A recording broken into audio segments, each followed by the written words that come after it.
Welcome to Wadsworth History on Film, a program presented by the Wadsworth Area Historical Society and designed to record the oral history of Wadsworth for posterity. I'm Caesar Carino, your host, and our special guest today is Harold Farnsworth. Harold, this is probably the first time that you've ever sat down without being the person who's doing the introducing. Is that correct? Probably. And it's going to be a difficult task. Your friends have told me that you're going to have to hold Harold down because he'll start auctioning off something. Now, this table is not to be auctioned off. You understand that? Gotcha. And the cameras are not to be auctioned. You understand that too? Gotcha. When we want you to auction off something, we'll tell you. All right. But right now, we want to hear all about the life of Harold Farnsworth, one of Wadsworth's most famous auctioneers. And probably you have done more auctioneering than any other one person around for years and years. Is that pretty close? Oh, I don't know. In Wadsworth, maybe I sponsored under Ford Good. He was my sponsor and got me started in the business, and I learned from him. And then I worked for Paul Marty from Rittman and Harry Hawk from Creston. Those are some of the guys that coached me and helped me to get started. Well, in a few minutes from now, we're going to be talking about Ford Good and all of the auctioneers we can remember all the way back. But in the meantime, we'd like to hear a little bit about Harold Farnsworth. First of all, who are you? Where were you born? Who are your parents? And who are your siblings? And what do you do? And how did you get involved? Oh, just so many things. Well, I was born here in Wadsworth. I was born on a farm out on 57. And what was the date of your birth? 1939. 1939. What day? August the 13th, 39. So you're 58 years old right now. I guess, if I figured it right. Now, this flight is supposed to be from 65 to 80, but we're not sticking right to the 65 because we wanted to get some people with extraordinary kinds of backgrounds, and yours is indeed extraordinary. Very few people get into auctioneering, and we want to hear about that a little while too. Brothers and sisters? I have one sister and three brothers. And older or younger? I'm the oldest, and they're all younger than you then. That makes sense, doesn't it? If you're the oldest, yeah, that's right. Tell me, Harold, you say that you were born in a farm in River Styx. How about telling us exactly where that is? Because, you know, in 2014, when we celebrate our 200th anniversary, that might be a housing development. We'd like to know exactly. I would hope not, but that's a possibility. Realize that. We were born there on 57 between Blake Road and Reimer Road. There's only about one spot on 57 that you can pass on the highway, and that happened to be the area that we were born in, a little flat area in there. And my father still owns the farm. Hopefully we'll keep it in the family for as long as we can keep it. Now, you were a farmer then all of your life, is that correct? And oh, yes. That's why you probably have become heavily involved with farm sales and all of that, because that's that's not only a business venture, but it's also a social event. Right. Where did you go to school then? I went to centralized township school for 9 years, and then we took our final 3 years at what is now Central. That was Wadsworth High School at that time. And you rode a bus, right? Oh, yes. Do you remember who your bus driver was? Oh, yeah. I had, for the first 6 years, I had a different bus driver every year. And who were they? Mary Lambert Rickert was my first bus driver, and then I had Bill Ream. Bill Ream was the one who got me into driving bus myself. Now, are you aware of the fact that we interviewed Bill Ream not too terribly long ago? He's now 90 years old. Is that right? 90 years old. He's a great worker, a great man. And sharp as they come. Oh, yes. Boy, he remembers a lot of history.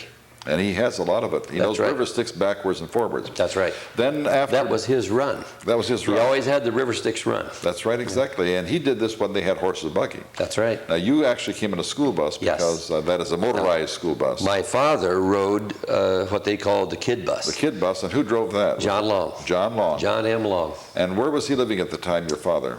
My father lived at the homestead where we were all born. Where you were all born. That was his father's place. Now, do you realize that Johnny Long also drove the kid bus for our neighborhood? Is that right? And I live on the exact opposite side and live in Silver Creek. And then his brother, Chuck Long, drove the... He was a driver. He was a driver. I rode his bus. That's right.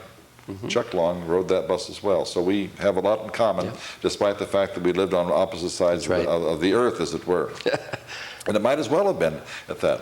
One of the things that I think that no one here has told us about is the telephone exchange in River Styx. Do you remember that? I remember there was a little building out back, a little cement block building, and the a lady named Lillian Weezy used to be the operator there. That's before my time, but I remember my dad telling me about that. And then there was all these old crank wall phones, and they threw them all in the upstairs of the building on the corner of River Styx or Styx Hill and River Styx Road. And they laid there for years, and Paul Gordon lived in River Styx, and he got some of them, I guess, but they somehow disappeared. Don't know where. Right. Paul Gordon was a person who did, they had a painting and... No, to somewhat. Jim Gordon is his brother. He's the painter. And Bob Gordon does sandblasting. And that's right. What did Paul Gordon do? He sort of worked with some antiques, and he was also some painting. He did some painting as well. Yeah. Right. Now, as we're talking about telephones and things like that, just out of curiosity, do you remember what your telephone number was at home? 46149. 46419, but before it came into 5 numbers. Oh boy. Do you remember what that was?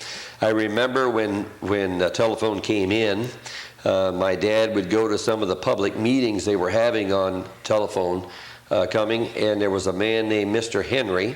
He was a representative of the Northeastern Ohio Telephone Company. That's right. And Mr. Henry was the general manager of it. That's all I remember. And we had a black box on the wall. That's right. That's all I remember. Kellogg, K-E-L-L-O-G. Well, that's the one that sells good today. That's right. That's the one that sells good really well Kellogg. today. That's the good one. And that's the one that was on all of our walls, and black box, and you picked it up and you would call the operator, would you not? Yep, that's right. Now, this comes from a person who is not very, very old. You're only 58 years old. I remember that coming in. But that's exactly what happened. Let's go back to your own family again, and tell us about your father, where he was born, and who your mother was. My dad was born on the farm. In fact, he was born, this may sound bad to some people, but he was born on a kitchen table in the kitchen of the old farmhouse, which is now in our family yet. And probably was not a doctor in sight. That I can't tell you. I don't know. I was born at home, as were all my brothers. Sure. And the doctor came after I was born. Is that right? That's right. I can believe that. Big snowstorm, Dr. Johnson. And my mother then was Lois Yoder, and she was born and raised on Yoder Road on a farm. Now, the Yoders, we're going to have to talk about the Yoders for a while, because there is a huge clan of Yoders. And let's start with her oldest brother. We knew him as Uncle Bud. Uncle Bud. What was his real name? Vernon. Vernon. Right. Then what about Lindsay? Lindsay? No, he's a cousin. LaRue. LaRue, okay. LaRue is my aunt. Dale, Uncle Dale. And let me see, there was an Aunt Arlene, and Aunt Iona. Iona.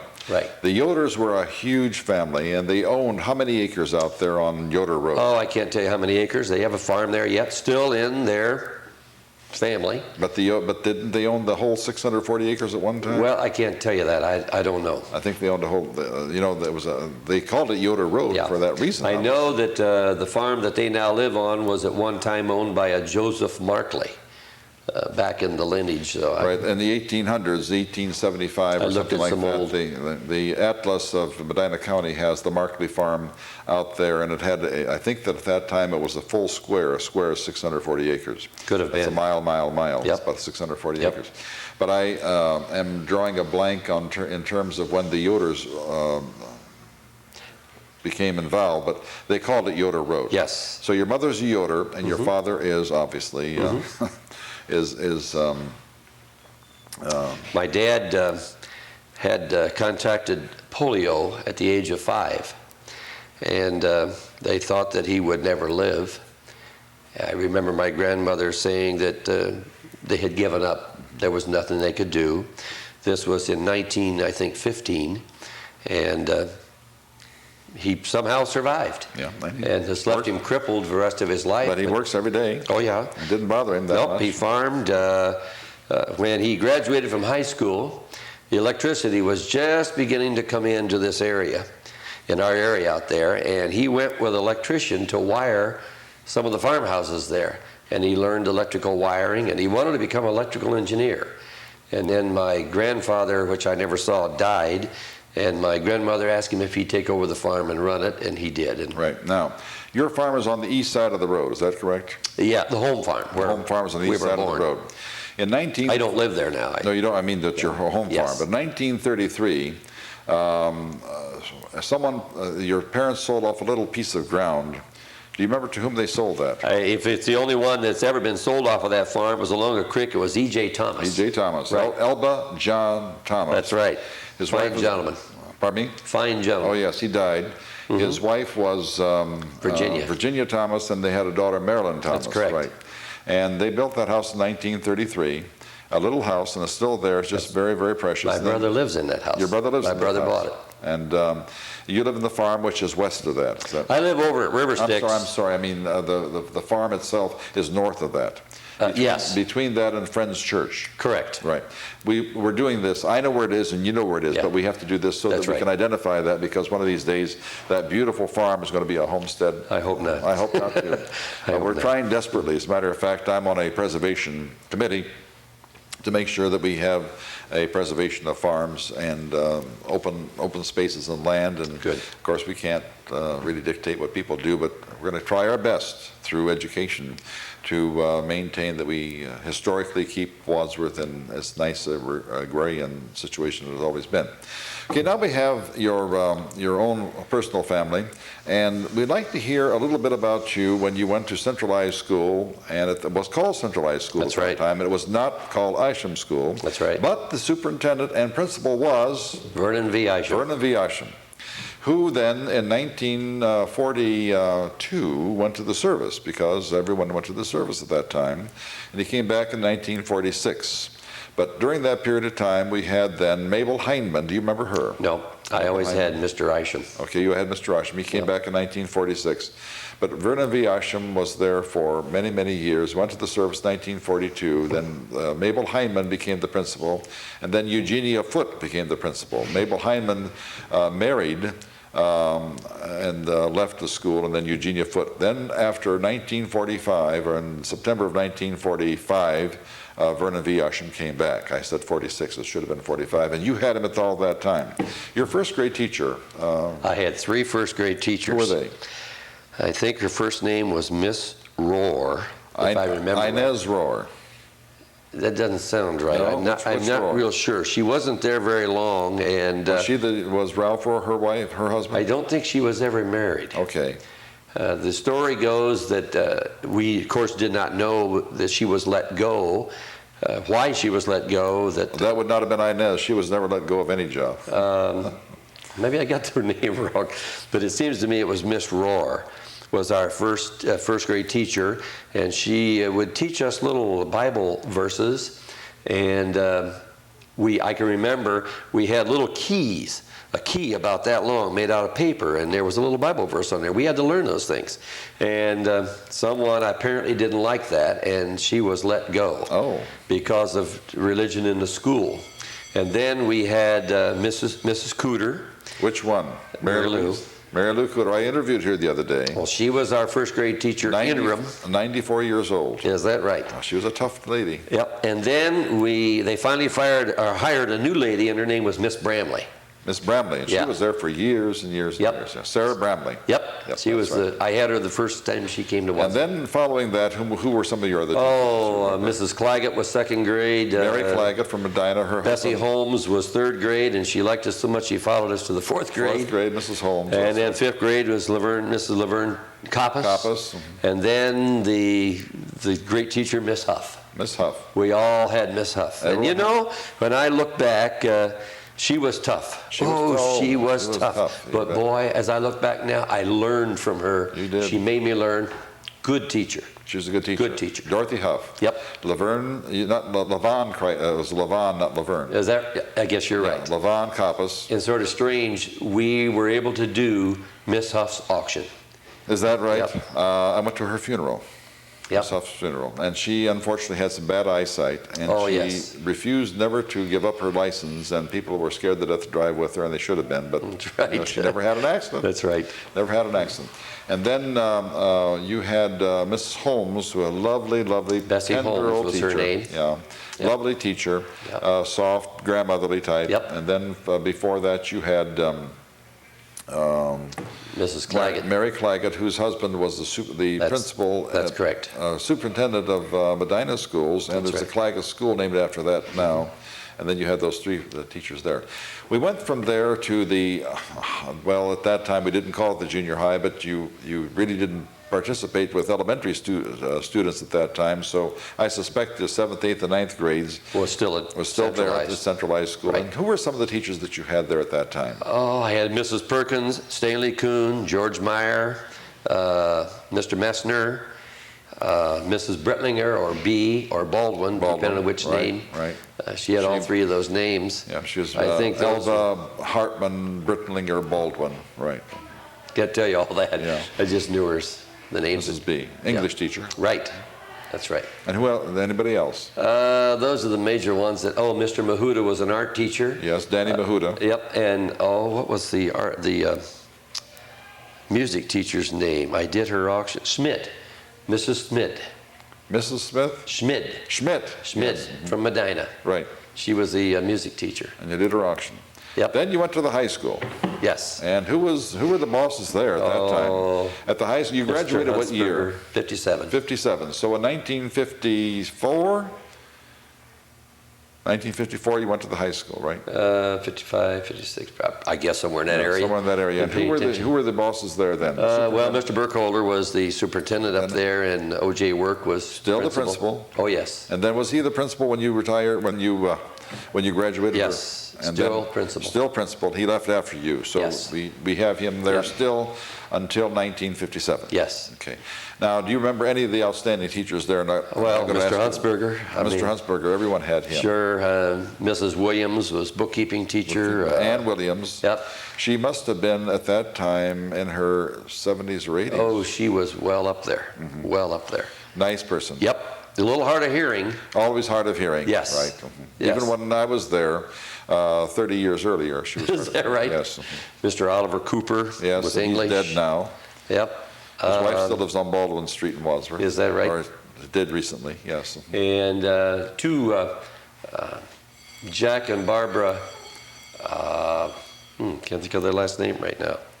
Yes, I know who you're talking about. She taught English. That's right. And he taught government. Right, Jack and Barbara, and it'll come to us in a few minutes. I know it. I know them like I know my own name. And I do too, and I know who you're talking about, but they'll come to us. And do you remember the secretary at the time? That was the high school. No, I don't. See, we're trying to get names in here. I wasn't in the office that much. You weren't in the office that time. Art Wright was the athletic director? Yep. And also I guess you'd call it disciplinarian. You bet. Of course, Art Wright was the disciplinarian, whether he was in school, out of That's school, right. on the street, or wherever you were. His way or nobody else's way. No one else's way. Right. Now that you left high school. Schaefer's. Barbara Schaefer, that's right. Yes. That's right, the Jack Schaefer. That's right. Now, you left high school, and you went on to do something else, which probably is predictable, but it's a little bit different from what you... Well, I got out of high school, and at the time the draft was on. Mm-hmm. And for which war? Pardon? For which war? We were between wars. It was after the Korean War, but the draft was still there, and we had to go. You went. So I decided I would go as a RFA, a Reserve Forces Act, and I was out of high school 2 weeks, and then I went to the service and got that over with. Right. That was predictable. Almost every person who graduated from 1941 until 1960 had to go to the service. Yep. Just about every person. And it wasn't bad. It sort of put you out on your own. It did in a hurry. And it was some good training. I still think of some of it that I learned there today yet. And I do too. Sure. Sure. And how long were you in the service then? We were in there active duty only 6 months. 6 months. But then we had to go to meetings for 4 years after that as reserve.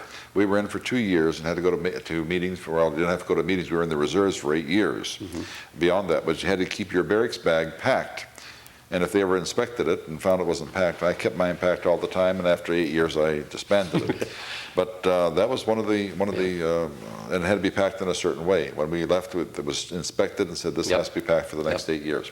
You got out of the service. Then what did you do? I came home, and of course I grew up on a farm, and I decided that I would farm, and I farmed, I think that we rented the farm where I now live. Which is where? Is 500 feet south of the intersection of River Styx on River Styx Road. Right. In fact, the River Styx Cemetery is out of our farm. Right, and it's not, and a little bit farther south is River Styx Park, the new River Styx Park. Yes, that's farther on down the road. Now, you're on the same side of the street as River Styx Park? No. The other side? I'm on the east side of the road. East side of the road. I have land on both sides, but the buildings are on the east side of the road. Now, do you remember who used to live in that house? Oh, lots of people. Name them, please. Jack Webb grew up there. Beyond him. The Schellenberger family lived there. Freed family. I believe Adrian Freed told me that his mother laid in front of those bay windows for a wake. For a wake. The Smith family is who we were to buy the farm from. Right, they were much later. Oh, yes. Now, a person who was able to give us the genesis of that house was Bill Ream, your friend. And we're going to talk about Bill Ream. I think the Wilsons settled that place. According to the records that we've got, the David Wilson family settled the ground and built the buildings there. My grandmother always called that the Harpley farm. That was a businessman who lived in Akron and owned the farm, and I guess kept it as an investment. I'm not sure. And he had property on both sides of the road, and that's one of the significant things about that. We're going to be talking about Bill Ream and how he interfered. That's a Freudian. I hope it's a Freudian. That he became involved with your life a little bit later on as well. But in the meantime, you got a job where while you were? Well, when I was a junior, I was out of the junior year, getting ready for senior year, and one of the boys that was in my class, named Darrell Easterday, had a bad accident going to Medina County Fair up at Poe. And he was an employee of the centralized school. That's right. And they wanted to know if I would take his place. So I got a job at Centralized as a janitor, cleaning the rooms over the period of summer. And then when school started, I became a sweeper. And after school, I would sweep school for, I think, we got 20 hours a week in. Mopping floors, sweeping, cleaning, etc.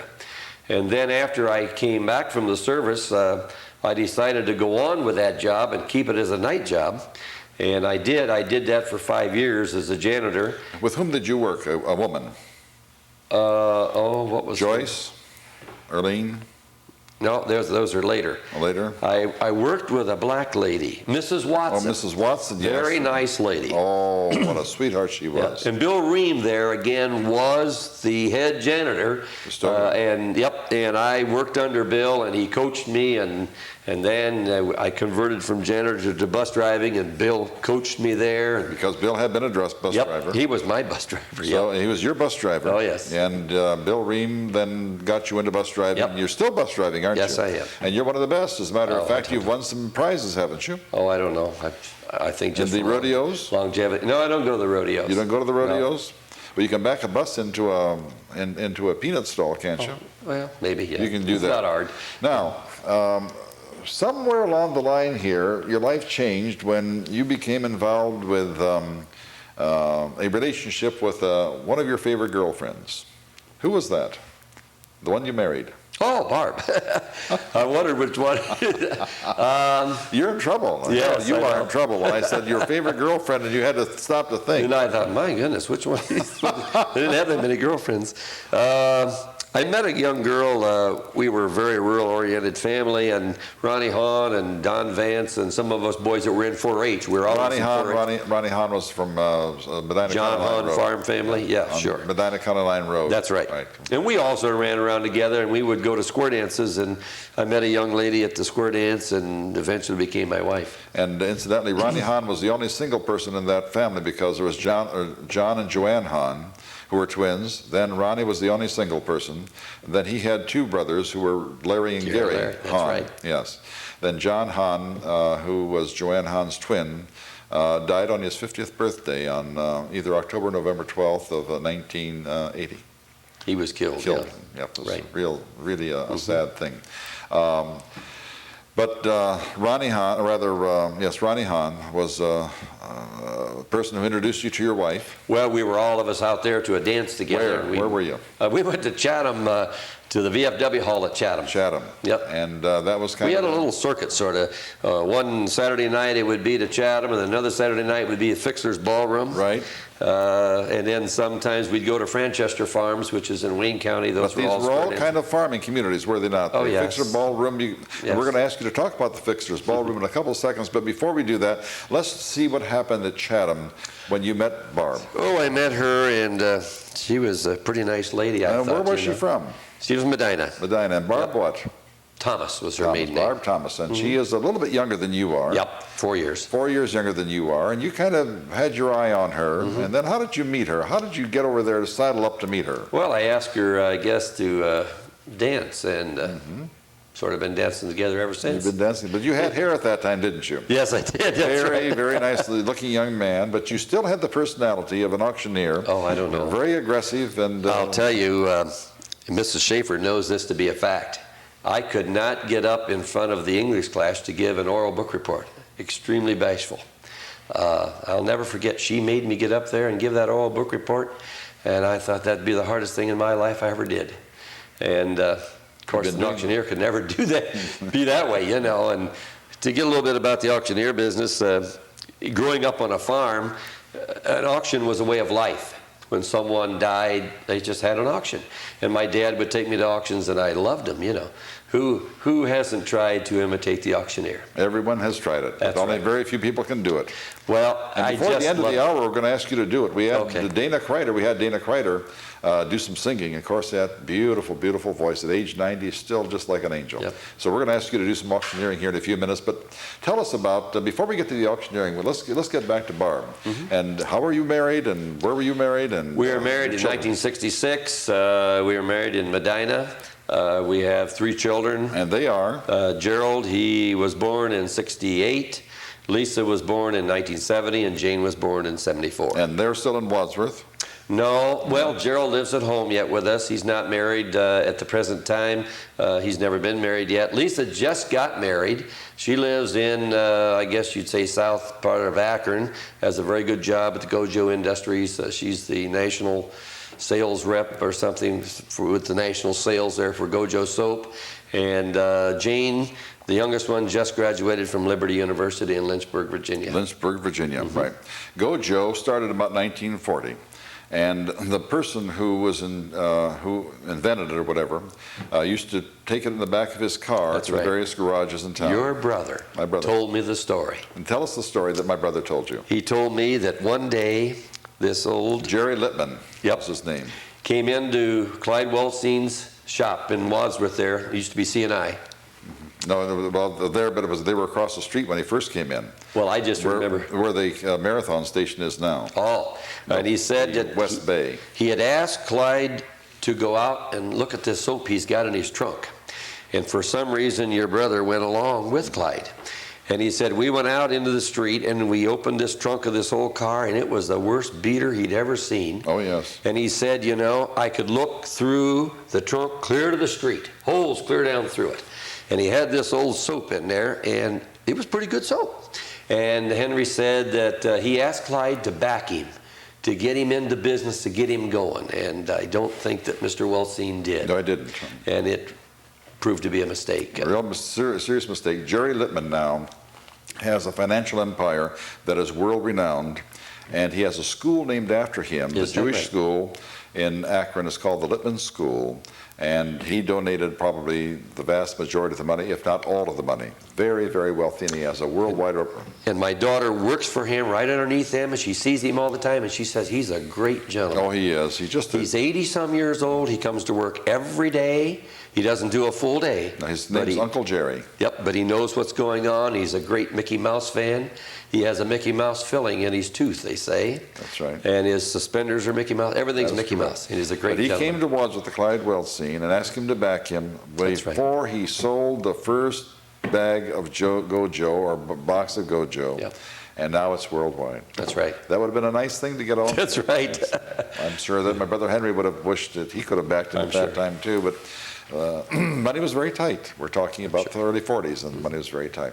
Now, you're married, you have the 3 children. Now let's get to the auctioneering. How did you get involved with auctioneering? Well, I always wanted to be an auctioneer from about the age of 12, but I always beat myself down because I can't do that. I can't get up in front of people. And they were, Ford Good was still going, at that time strong. Bill Good was still going. Yeah, Bill Good was still going, and Bill and Ford were both auctioneers. Yep. One would be the clerk, and then the other one would auctioneer, and then they would trade off. But you don't trade off with anybody. You just keep on going, don't you? No, I just keep going. Yep. And then John Fenstermaker was the prominent auctioneer in this county, especially for farm sales. And I said to myself, there's no way that you can get into this business with those guys going. And I let that beat me for 10 years. And I was farming and janitoring, and then got into bus driving. And then one day I got a letter from the Ruppert School of Auctioneering, Decatur, Indiana, and invited me to come to their class. I was thrilled, you know. How did you happen to get that letter? I don't know. You don't think someone put them up to it, huh? Somebody turned my name in, and they wrote me a letter, and they had 3 courses a year. And in the summer months, I think it was late July, early August, they had a course. They were 3 weeks long. And boy, I wanted to go, but you know, how could I go? And it was combining time, second cutting time, and we were milking cows, and my wife said, I'll milk if you'll go to school. I'll do the milking. And she did. She did the milking. And my dad helped to the harvest, my brothers, and I went for 3 weeks. We started at 8 o'clock in the morning. We never got out of class till 9 o'clock at night. And you did what? Now, people think that the auctioneer goes there to study how to do that little pattern. That's just part of it. That's a very, very small part of it. That's right. The biggest part is being able to price, isn't that right? I think that comes with experience. The first thing you do is you pay your money. And the second thing you do is you walk up these stairs, we did, and the instructor, one of the instructors will say, he'll hand you a saw, a hammer, and I forgot what else. And he said, sell them. They're recording you while you sell.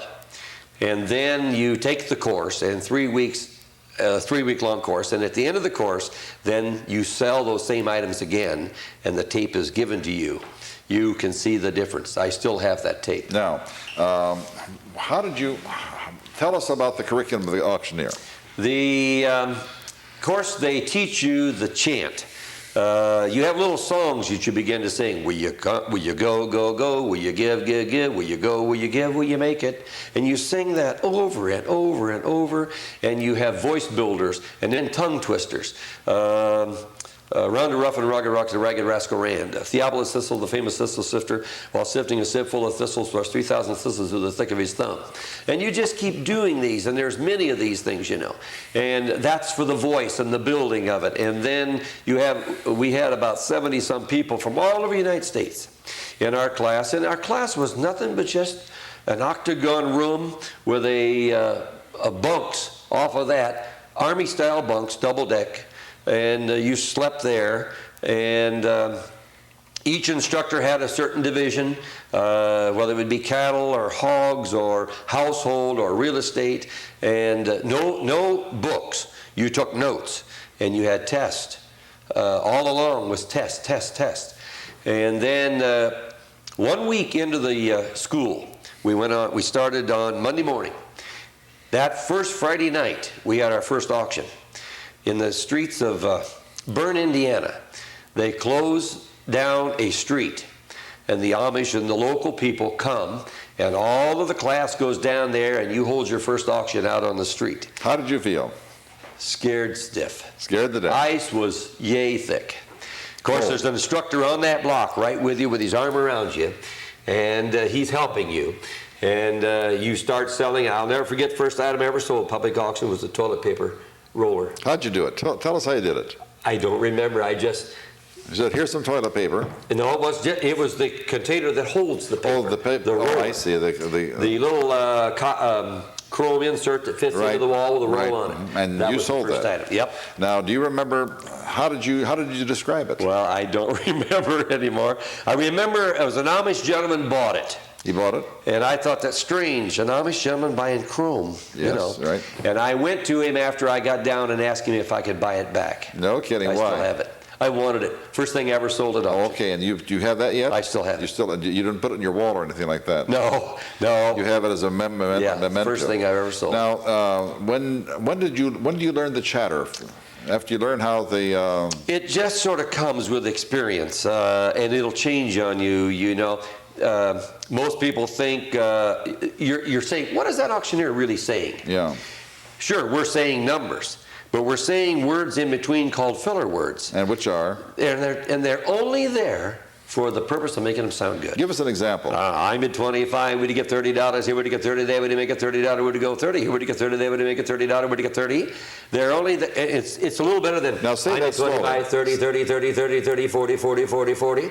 Okay. It's better, you just put those filler words in there. Now what do you do, say that very slowly. I'm bid 25. I'm bid 25. That means I have $25 already. I'm bid 25. Yeah. Okay. I'm bid 25, will you give 30? Will you give 30? Will you go 30? Will you make it $30? Will you get 30 there? Will you make it $30? Will you get 30? Will you get 40? Will you get 50? Will you get 60? Now 70? Will you give 80? I'm in 70 here. Will you make it 80 there? Will you give $90? And you just keep adding figures. Now, what about the intonation? It goes up almost a third. Will you give it 30? How do you do that? I'm at 30. Will you get 40? I don't know. Is that your own pattern, or is that what you're trained to do? We were trained. Well, no. I mean, it could go. I'm at 1,000 there, would you get 2,000 there, would you get 3, would you get 4? Depends on the item you're selling, the size of it, the value of it, and what increment you're going Okay, now, and what are you saying that I'm bid 1,000, will you give? 2. Will you give 2? Will you give 3? I don't go to 3 until somebody gives me the 2. Okay, now, as an auctioneer, and you probably aren't going to tell us this, but there are a lot of tricks to make those people buy. And there are things you learn, body language, facial expressions, that will sometimes help you to get a bid. Sometimes we are taught not to point a finger at anyone, and we're to use the hand like this, like Christ said, "Come on to me," pleading sort of. That works sometimes. Sometimes it works to point the finger right at near the end or at the end, you know. There are different things that you learn, and what works for me doesn't work for some guys. What works for them doesn't work for me, you know. It's just things that you learn. We were taught to try to end with the word make it. Will you make it 35? I don't know, there's something about that. Sometimes the nod of the head, I'm at 25, would you get 30, here would you get 30, and you will follow that nod of the head. Mm-hmm. In other words, it's all psychological, isn't it? Yeah, and you know, after you've been in it for a while, you begin to read the faces. You can look out there and you can see a person who's trying to say to himself, I want to bid, but I don't want him to know it. You can read it in his face. You can see who wants to bid lots of times. They're very eager sometimes. Now, in that 3 weeks period, you learned all of these things. Oh, yes. And the experience afterward. And experience after. But the basics are taught in that 3-week period. Let's go back to your first auction. Where was it? What's the spell? Bern, Indiana. B-U-R-N? No, B-E-R-N-E. B-E-R-N-E, like in Switzerland. Largest and richest Mennonite church in the world is there. Oh, really? Yes. In Bern, Indiana. Bern, Indiana. Now, just south of Decatur. Just south of Decatur.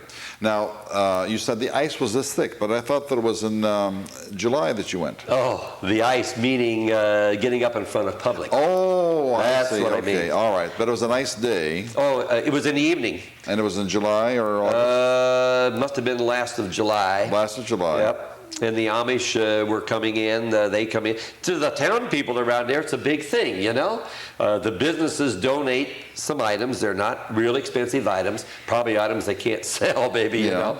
And then the money, I think the money goes to a local charity there in the community. In other words, this was made just for auctioneers who are going to start their career. Reppert School of Auctioneering. What's the name of this school? Reppert School of Auctioneering. R-E-P-P-E-R-T? Yes. School of Auctioneers. Auctioneers? Auctioneering. Auctioneering. Mm-hmm. And it's in what?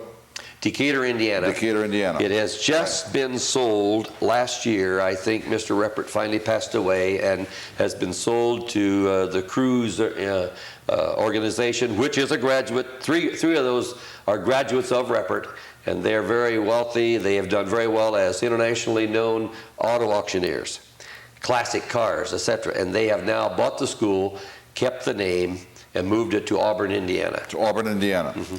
What kinds of people become auctioneers? Anyone. Anyone. There's an old saying we were taught in school, you can if you will. You can if you will. In other words, it doesn't happen to be, is there anyone from New York City who becomes an auctioneer? Oh, sure. Really? Sure. And what would they auction? Probably art and things like that, different type. And you see Christie's and Sotheby's on the TV, you know, and they're different type auctioneers than we are, you know. I guess you would call us the Midwestern style, rural area auctioneers, which most of them are. But Sotheby's, I have 1 million, do I hear 2? It's a little different. You probably have never said the word million at a farm auction, have you? Nope. No, no. I think the most expensive item I ever sold was $750,000. $750,000. Ford Good just died recently. Yes. And he was an auctioneer. Yes. And Bill Good was his brother. I think it was uncle. Uncle? I think. He was uncle. Okay. There was a relationship there, and I'm sure that someone's going to call me to correct us, and that's perfectly okay. Tell us about Bill and Ford Good and how they did their auctioneering and the differences between what they did and what you can do today. The things I remember about Bill Good was I was really young, and he had gold teeth. Right. And they would shine when he sold. And he always carried a cane, and it wasn't the fastest, but he got the job done very well, and he was the local auctioneer that everybody seemed to trust, and he just did all the local auctions. Now, the one thing that he did not have that you have is an amplification system, is that right? Oh, that's right. We all have PA systems today that help us immensely. Of course, you wouldn't need one. Your voice is good and strong. Oh, but after you go 8 hours, we had an 8-hour sale Saturday. We started at 10 and got done at 10 minutes of 6. And that was solid all day long, so it helps. It surely does. You get tired, I'm sure. Well, you don't realize your tiredness. You don't realize that you might have to go to the bathroom because you're so involved in it. Your mind's not thinking about that. You're always up. As a matter of fact, you actually energize yourself, do you not, to get the other people energized? I mean, if you were not yourself not energized. If you are down, they will be down. Now, many years ago, there was an auctioneer Smucker from... Ira Smucker. Ira Smucker. Yes. And Ira Smucker committed suicide, I believe, or he died. Something happened to him. I just knew him, but I didn't know him that well. And Ira Smucker was a different kind of auctioneer altogether, from Worcester. What do you know about Ira Smucker? Ira Smucker was maybe a little bit slow in his selling his bid call. I don't think he ever went to school. He just was sort of home trained. Home trained. I didn't work with him very much at all. I knew who he was. I had sold a couple times with him as I was a young apprentice. That's about all I remember. He was a house builder. He built houses. That's about all I remember. He had a radio program from WWST, which was called... I remember that. Switzerland on the Air. That's right. And Harold Edwards. Harold, that's right. And Switzerland on the Air, he would say things such as, what's the name of the big store in Worcester? Friedlanders. Friedlanders is the headquarters for Davy Crockett hats. And did you say now that he actually auctioneered that way too? His father was that way? His bid call was very slow, not real fast. But he was successful, wasn't he? Oh, yeah. Very successful. Yep. Now, how many auctioneers do we have in the area right now, and who are they? Oh, my. Matt Schuckert is a young man who is just starting out. Darrell Watson here in Wadsworth is just starting out. Let me see who else. In Rittman, Tim Daso is just starting out. These are all real young guys just getting started. Might have had a sale or two, or I think Tim's had more than that, just getting started. Now, how many years have you been an auctioneer? I went to school in 1968. So that's been at least 30 years. 30 years that you've been, and then you got out and you started auctioneering. Did you start by yourself or did you start? No, a sponsor, you have to have a sponsorship and an apprenticeship period. And Ford Good was my sponsor, and I sponsored an apprentice under Ford Good. Now, tell us a little bit about Ford Good.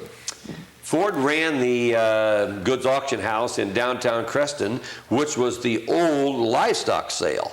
It was located between the two railroads there. It is now gone. It's burnt down. And Harry Hawk built the new livestock auction out on Route 3 south of Creston, and Ford Good took that over there and ran an egg auction down there in an auction house. And we would take eggs down there to sell, and they would auction them off just like cattle or anything else. And then people would maybe didn't have enough for an auction on their premises, so they would bring in what little they had and produce, etc., and would be sold down there. And he did that? Yes. Now, he didn't own the place, though. Yes, he did. Oh, he owned the place at the time. Yeah. And what else did Bill Good do besides auction? Well, my dad tells me that. I'm not sure of this. My dad said he was an undertaker. He was? And my dad, this is sort of hard to believe, but my dad, being crippled, was a paper hanger for I think 5 years, and Bill Good taught him That's correct. The paper hanging business. That is correct. And exactly. he went with Bill Good for years as a paper hanger. Now tell us the difference between the statures of Ford Good and Bill Good. Oh, I don't really know Bill I didn't know him that well. Shorter. Pardon? He was shorter. Oh yeah, shorter and stockier. Ford was taller and thinner, and younger. And tell us the difference between their voices. Ford was more high-pitched than was Bill. Bill was more, and Bill had a good sing-song to him. He had a good sing-song to him. Yeah. Now, one of the things that an auctioneer has to do is to price things. Now, tell us how you yourself work. Say, for instance, you're going to auction off a farm. In a matter of, 2 or 3 days, you have that thing pretty well set. Is that correct? Well, you're talking about the chattels or the real estate? No, the machinery. The machinery. Machinery. First of all, I would go and I would book what we call book the sale, and I would make a list of all of the machinery and the items that you have to sell. Thus, I can write an ad for the newspaper and etc. Get the advertising out, and then, as you're writing the list of the items, you pretty well know from experience what that thing is worth or thereabouts. And if you don't know, maybe you found something new, a rare antique that you weren't familiar with. Well, then we have books that we go to that we would sort of get a little bit of an idea. And after you've been into the business for a while, you soon learn what these things are bringing. If they're not bringing up there, then you got to stop and do a little preaching. And how do you preach it? You point out the high points of it. Tell me how you preach. You did Ernie Seiberling's, didn't you? Ernie's. No, I didn't. I didn't do Ernie's. Okay. Jim Blair did Ernie Seiberling's. Jim Blair did Ernie Seiberling's. Okay. Oh, Jim Blair's another auctioneer locally here. He was a good one too. Yes. Tell us how you preach. I happened to go to that one, and there was a little cast iron car. Oh, they're valuable. You probably would discard because it's in the way and it's a dust collector and so forth. And he gave a eulogy on that car that would have actually... now that's called romancing. Oh, romancing? Yeah, That's not you romance the item. You romance that item. Honest heavens, you know what that item started at? $200. Well, it started at $175 and it went up. Sure. I couldn't believe it. Oh, yes, they're valuable items. Here's a little example. Steve Andrews, an auctioneer out of Worcester, just did an auction over here west of Lodi. And he had already booked a sale, and there was box lots and, miscellaneous and junk. And then there's a crew goes in to get the sale ready prior to the sale. How many people will do Depends on the size. Sometimes 2, sometimes 3, 4. Depends on the size and what there is to be done. And during the process of getting the sale ready, maybe 2 days prior, they discovered a box with a piece of glass in that they thought was a pretty good piece of glass. Well, the advertising is already gone. Too late, So they called Steve Andrews and they told him, we think we found something pretty good. And he made, I think, 4 calls to people that inviting him to come. We found something we think might be pretty good. In a box of junk, a piece of glass brought $10,000. Wow. Piece of Millersburg Carnival. Millersburg Carnival. Stuffed away in a box. $10,000. Who bought it? I don't remember. I mean, someone... Oh, a dealer, I'm sure. A dealer? Collector, sure. And he can get more than that, obviously. Probably. Or he wouldn't have bought it. Now, we're talking here, we're going to run out of time pretty quickly, and I really want to get to 3 or 4 more very basic parts here. What are some of the stories that you have to tell about some of your auctions? How many auctions have you done? I don't know. We do about 100 a year. So you about 3,000 or so. Well, the first few years weren't 100 a year. So let's say 2,000. It took me 3 years to get my first sale of my own. Is that right? 3 years. You know, you look at it from your point of view. Who are you going to get for an auctioneer? You're going to get the experienced man, the man with a following. You're not going to get the young, new man. So you have to sort of build that base, and it took me 3 years. Now, you're talking about men all the time. Are there any female auctioneers anywhere around? Oh, yes. Are they? Oh, yes. And where are they? They're all over. Do we have any around here? Yes, there are some in Akron. And how do they do? Some of them are good. Some of them, I believe, have missed their calling, but that's not for me to judge. But there are some of them very, very good. Some of them are good cattle auctioneers. Cattle? Cattle, yes. Oh, cattle auctioneers. There's one out of Indiana, or out of Pennsylvania. Her father was an auctioneer, and she's very good. Is that right? Yeah. Now, tell us about getting ready for the auction. How do you do it? And we have people that'll go in prior to the sale and box up the items and get them together and put them in. We like to sell out of the garage or wherever we're going to use to sell from, and display them. We do not walk through the house. We get them boxed and displayed so that they look decent, and then on the day of the sale, everything goes over the block and is sold. Everything is sold? Yeah. By the end of the day, there's nothing remaining? Nope. We like to say cash in a day, the auction away. Everything's done in one day. We can turn an entire farm of 65 years of accumulation or better into cash in 6 hours. 6 hours or less. Wow. Tell us some stories. Some stories that you remember, that I remember when. I remember we did an auction in the Barberton Armory of exotic animals. And this gentleman said, I forgot where the proceeds were going. I don't remember anymore, but he said, in this big trunk, I've got a python. And he asked for volunteers in the crowd, and he said, I need 12 people. And people came forward, and he said, now I'm going to open the trunk up. And he did, and when he opened the trunk out, he grabbed the head, and it took every one of those men, and they wrapped their arm around it. It was 17 feet long. And that snake took them men and just wove them around like everything.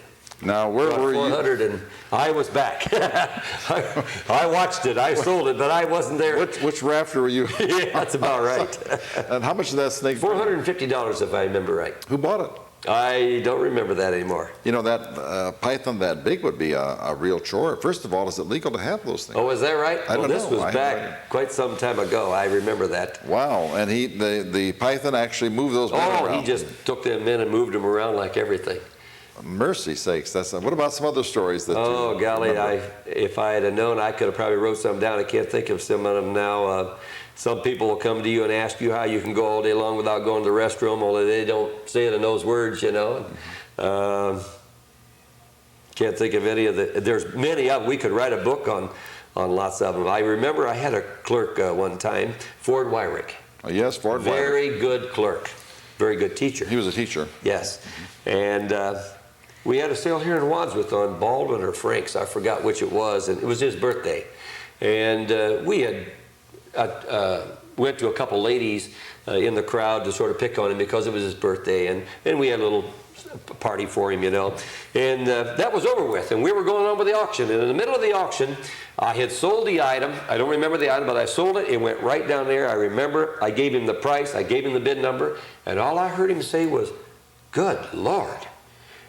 And I looked, and here come a lady walking up the middle with nothing on but strings and circles. With what? Strings and circles. A belly dancer. Oh, for heaven's sakes. Carrying a cake. And he blamed me. I said, Ford, I don't know anything about this. Mm-hmm. I didn't know anything about it. No, I'm sure you Here some of the other people in the crowd had put this lady up to this, bringing it up in front of the crowd, and that's one time he was flabbergasted. I'm sure he would. He missed the bid number, he missed the price, he missed everything. But he got a birthday. Oh yeah, he got a birthday cake from that lady. Let's go back to the farming days just for a couple of minutes here, because there's some important things about the farm.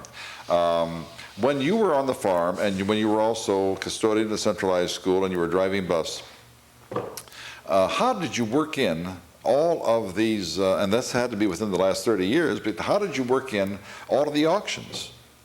My family was a big help.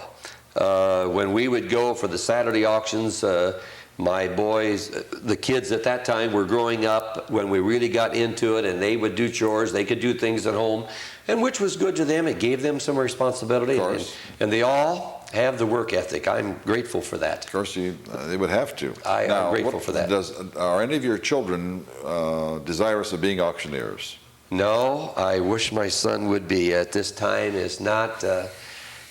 That hurts, you know, because it's sort of hard to get into. If your name, your father was, you could fall into those steps. Right. But he doesn't seem interested. Now, another question that I have, which you may not be able to answer: how long do auctioneers usually?